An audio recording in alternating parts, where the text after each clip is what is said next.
Hey guys, how are you doing? I'm in Barcelona at the moment. It is so lovely here. The sun's come out, which is amazing because I've been stuck in the cold in London for gosh knows too long. I haven't seen the sun in like 6 months, I swear.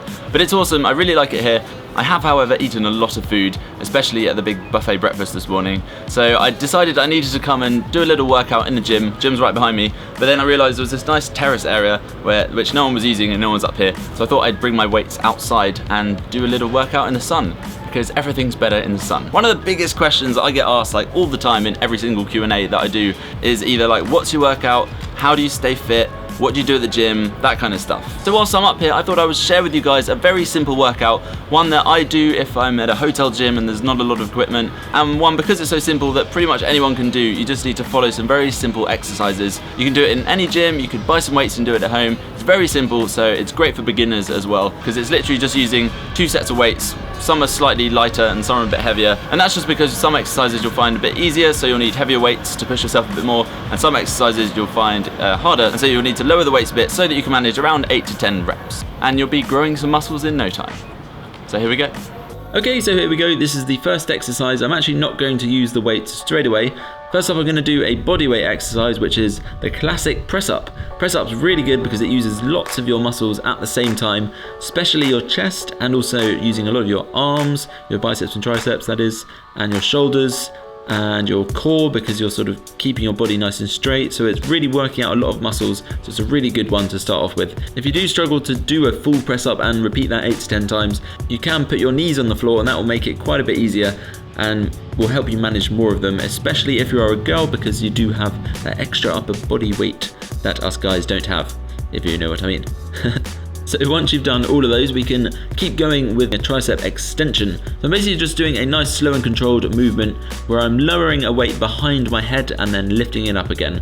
Trying to keep my arm and body and elbow in the same position, and it's only really my forearm that's moving where I'm bending at the elbow. You're just working out the triceps and you're really isolating that muscle to give it a good workout. And I'm doing that in a nice, slow and controlled way. And I am using the heavier of the 2 sets of weights this time. Now we also worked out the shoulders a bit with those press ups, so I'm going to keep on going with them.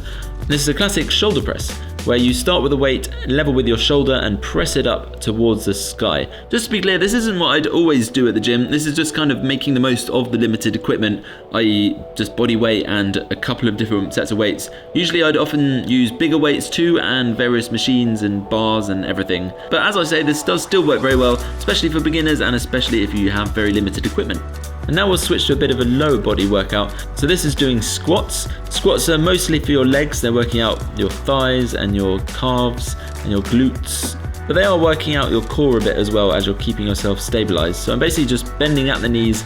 Again, in nice slow controlled motion. I'm sticking my bum out so that I can keep my back arched and up nicely, and so that I'm looking out straight ahead of me. And now to work out your back a bit, I'm going to do a pull-up. This is what we'd call an assisted pull-up because I'm not using my full body weight. And that's kind of just because this was the only thing that I could do pull-ups on. But it is good for beginners because it does mean you're not having to lift up your whole body, so it will mean it's easier to do more of them.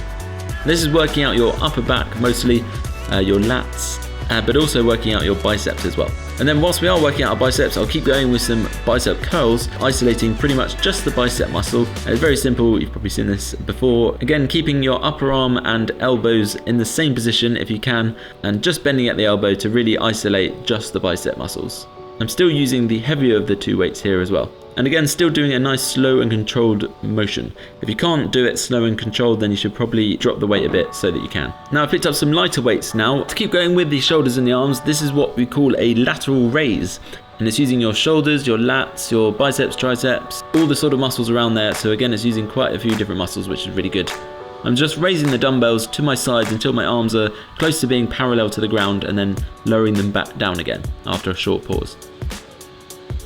Now this one's more of a full body workout because it's working out lots of your muscles at once, and also it's quite good cardio because it's such hard work that you will definitely work up a sweat and get your heart racing. It's called a burpee, I don't know why, but you're sort of jumping back, doing a press up, and then jumping forward, that's using your core, and then you're lifting those weights right up through your body and pressing them up into the sky, and then back down again in a nice controlled motion, and then just repeating that again and again for as long as you can. Again, try and do 8 to 10 of those, but they are quite hard work.